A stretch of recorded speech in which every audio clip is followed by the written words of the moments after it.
the Northern Territory of Australia is seeing a population explosion.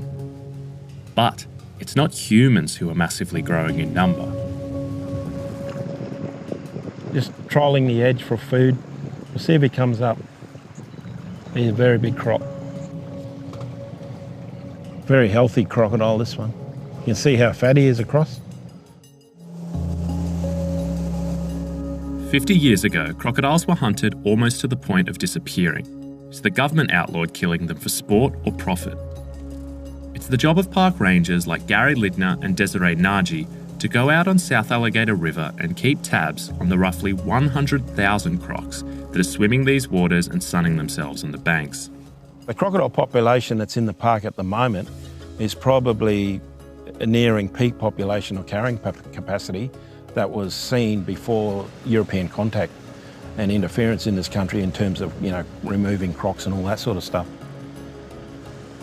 For me, it's a privilege because as growing up in the 70s and that, crocs were very rarely seen. And now we're seeing something that hasn't been seen for probably over 200 years. So this crocodile here, you can see bite marks all over it. And it had the rear right back leg ripped off by another crocodile. It's just a natural population of crocs. They're not infested, they're not overpopulated. Crocodiles control each other, crocodiles control crocodiles, but also other predators control crocodiles, and also the weather events control crocodiles. Saltwater crocodiles and their smaller freshwater cousins are apex predators. They're pretty much the top of the food chain around here. Saltwater crocs will eat humans, and they do. A man was attacked here in 2017 as he waded through the swollen river. Dozens of crocodiles are often seen here. The Territory spent a lot of time and money educating the public on how to stay safe. Essentially, be vigilant and give crocs space. Yeah, one just been up here all afternoon, cruising up and down. That's theirs, this is mine. There's a lot of difference between.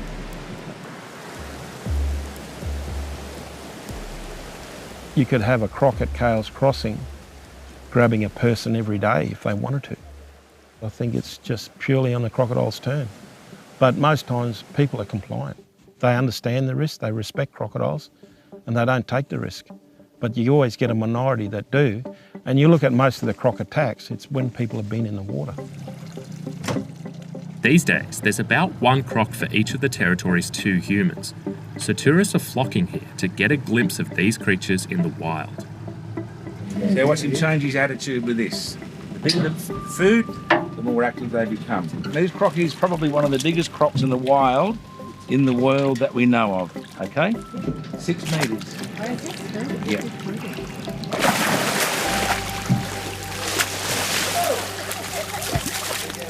Here's the jaws. 2,500 to 5,000 pounds of biting pressure there. Oh. That's what nearly to the height of the roof of the boat. You've got it. Oh well.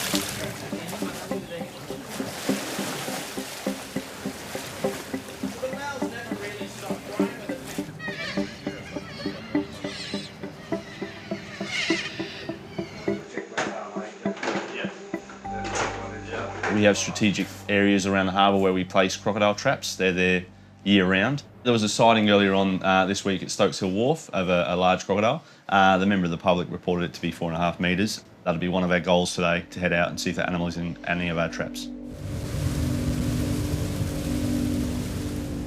Ian Hunt and a team of 5 other rangers spend their days setting and clearing traps near the Northern Territory's biggest city of Darwin.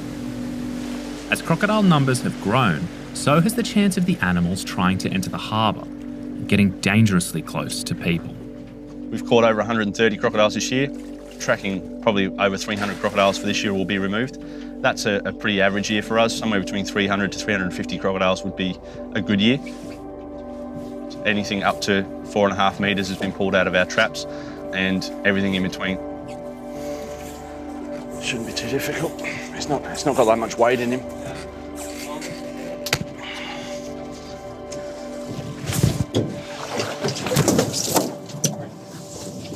Told you it wasn't very heavy.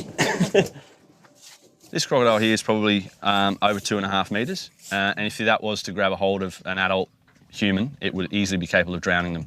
So yeah, this is actually an animal that I would consider to be a threat to humans. So it's good that he's not getting any closer to the city today.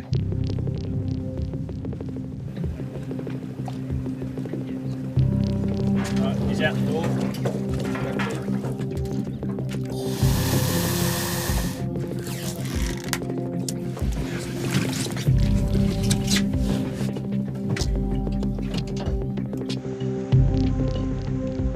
If a croc nudged that, then yeah, unfortunately that guy would be in the water with a crocodile. Yeah, it wouldn't end well for him. These crocs will be euthanized. Hunt says his job is about more than getting rid of deadly reptiles. Some people believe that all crocodiles should be gone and shot so they can enjoy the waterways and enjoy their lifestyle.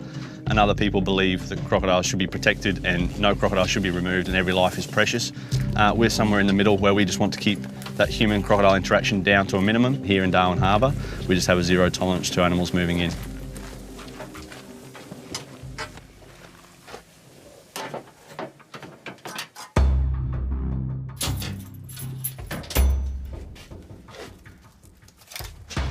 The old trusty 45.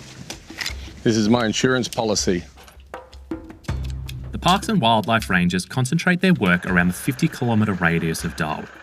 Outside that area, people hire crocodile hunters like Roger Matthews. He can sell you a skull or a skin, and with the right permit and fence, can deliver one of the animals as a pet. He's looking great. Yeah, zero maintenance. We don't have any dogs.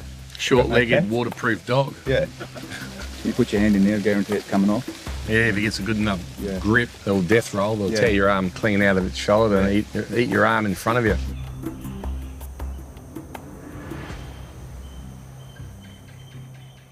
That is a cracker, isn't it? That is a big crocodile. All these come off cattle stations, eating cattle. This one come in 5 metres on the dot. It's just immense. If one of these got you, pretty well. It's all over. His main clients are mining companies and cattle ranchers, and it's brutal work. So basically, 4-hour harpooning. That's all. Some people think we got like on a whale boat with a big grenade-tipped harpoon, but this is all it is. And you're on the front of the boat basically at night, and it's just a case of bang. And once that goes into the crocodile, we just pull our stick back out, throw it in, and it's a case of bringing it in like a big fish. What we got here, we've harpooned a crocodile that's probably 5 metres long. This guy'd sink your boat in a heartbeat. Grab hold of it, if not tear your aluminium, just grab your boat, twist, and just fill you up with water. It's been in one boat that sunk like that. It was quite frightening. Matthew's clients don't pay him in cash, but they let him keep what he catches. He sells the skulls and the skins to collectors for thousands of dollars. Well, a lot of people dislike what we do, but generally they're armchair critics that don't fully appreciate what some of our graziers have got to put up with up here. You know, they're losing a cow a day. You're losing $1,500 a head. It's probably $500,000 a year of loss.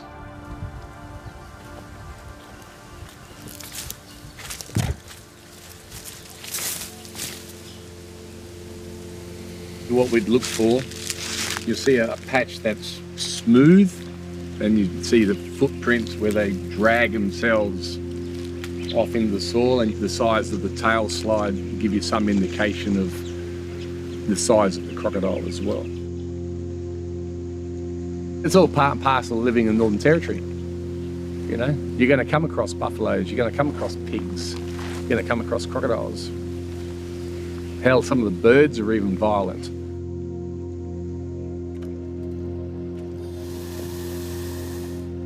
I'm 54 next week, and I'd like to be thinking I'm still doing it when I'm 84, you know. just with a few more bigger heads hanging up around the place.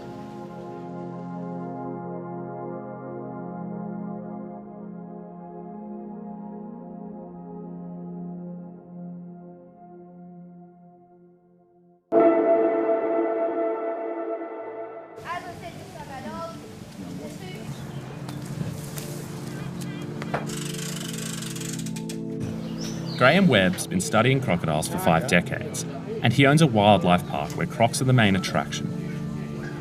What makes saltwater crocodiles valuable is really that they're the least armoured of all the crocs. So there's no bone in these scales in the belly, and they have a large number of small scales. And I guess this area here is wide so that the artisans can make a really much prettier handbag. Selling crocodile skins to international companies who make clothing and accessories brings in a ton of money for the Northern Territory, $75 million in 2017 alone. Right now, there are 7 farms that serve the fashion industry, and the French luxury brand Hermès is building what will be the largest, able to hold up to 50,000 crocodiles. Animal rights groups started to protest the croc farms earlier this year. They say that it's inhumane to breed these reptiles to make handbags. While the owner of the largest farm declined our interview request, Webb says that the best way to protect crocs in the long term is to harvest them now. There's a couple of hundred people employed full-time in the industry, but many more in flow-on effects. And the conservation credentials are huge, because very few other places have been able to take a predator and bring it back to their original numbers and have the public put up with it. So I don't have a problem with that. It doesn't make any difference to the crocs. There's plenty of crocs now